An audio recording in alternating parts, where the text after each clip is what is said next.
75% of all traumatic brain injuries that occur nationally each year are concussions. 70% of sports and recreation-related traumatic brain injury emergency room visits were among children and teens between the ages of 10 and 19. With such amazingly staggering statistics, you're left to wonder what is being done to help make Texas students safer in activities. Concussions are a serious issue that we will explore in this special health and safety edition of UIL Now.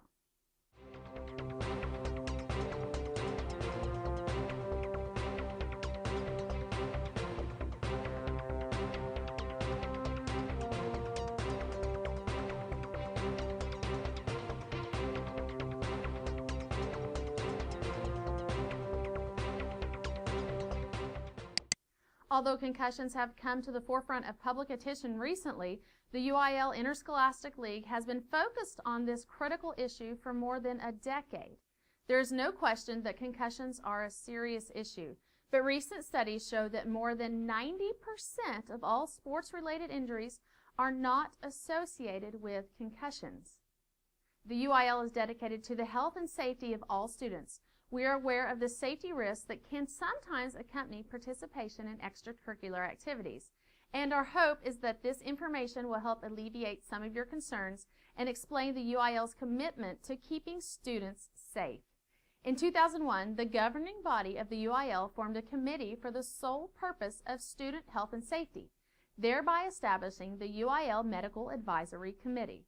The Medical Advisory Committee is made up of leading medical professionals in various specialties and includes representatives of coaches and athletic trainers associations.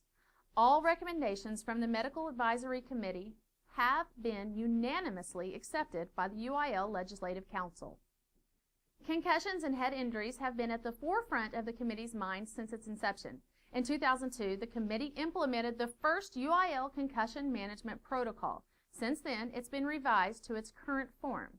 The current concussion management protocol, as passed into law by the 82nd Texas Legislature through House Bill 2038, took effect in 2011 and prohibits a student athlete that sustains a concussion from returning to play on the same day.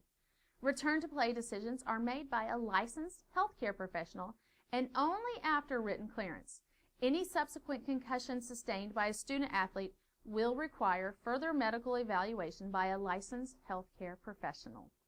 In an effort to reduce the number of concussions that go unreported or undiagnosed, each school district is now required to appoint a concussion oversight team with at least one licensed physician to establish return-to-play guidelines that must be used before an athlete can return to competition.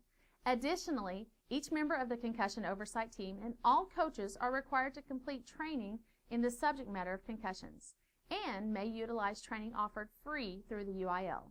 Concussions affect four main areas of the person's well-being: cognitive, physical, emotional, and sleep.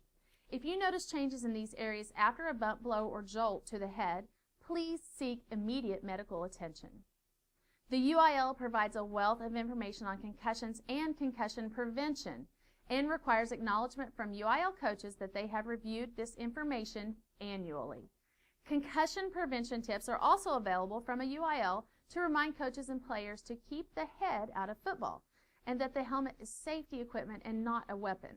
By arming coaches and school districts with information and resources for the prevention and management of concussions, as well as enforcing stricter requirements of those administering the contest, the UIL aims to keep students safe while participating in UIL activities.